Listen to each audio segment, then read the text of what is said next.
This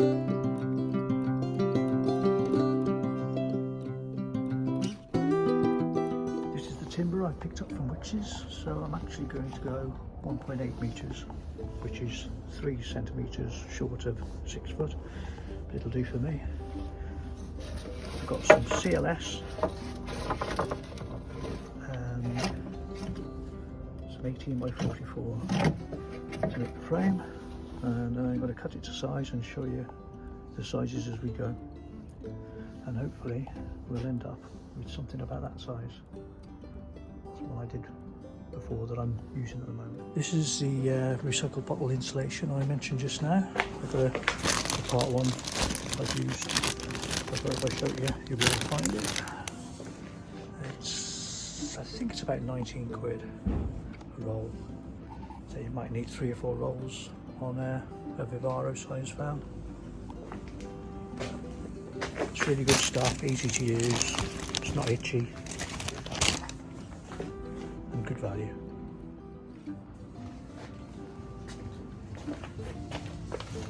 I've just measured the 1.8 and it's 5 millimeters short, so to make sure it all matches up, I'm going to cut the CLS to the size of that.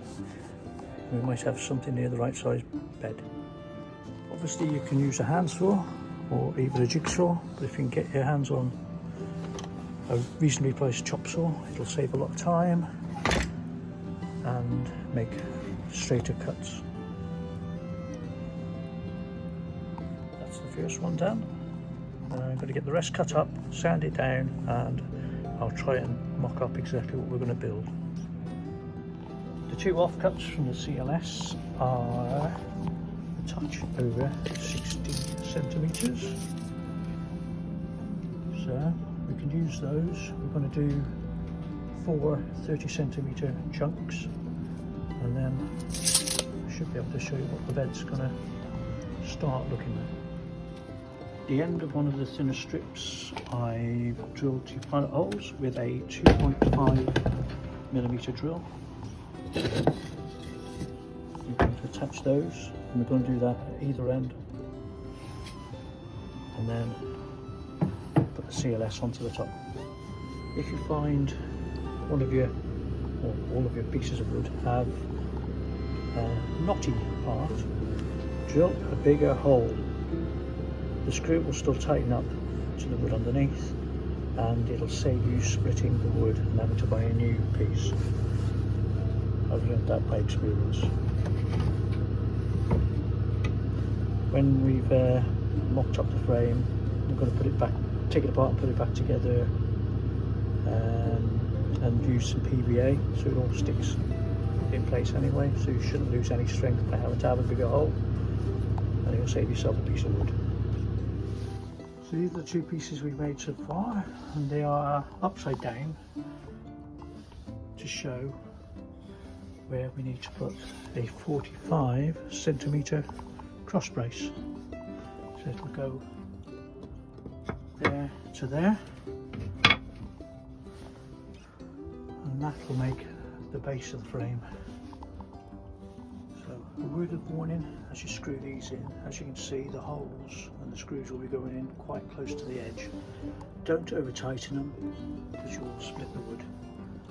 When we take it apart, stain it, and then put it all back together, we'll add the PVA glue in, wood glue.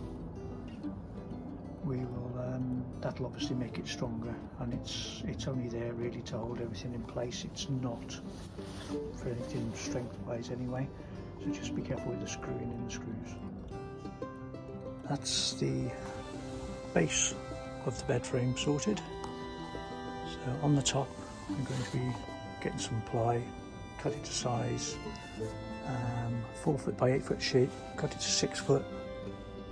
So take a slice off the end and then we'll cut it. I've done those, so it'll be 24 inches plus 4 inches, so you've got some foam at the back as well.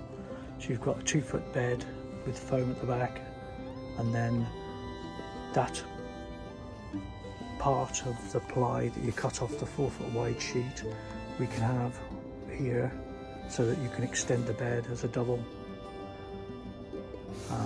using what's left, and you're not wasting any ply then.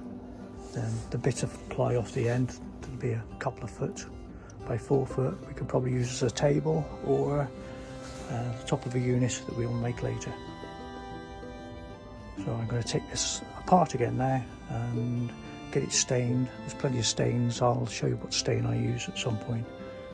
It just makes the wood nicer and less likely to mark if you're in and out all the time, boots and so on.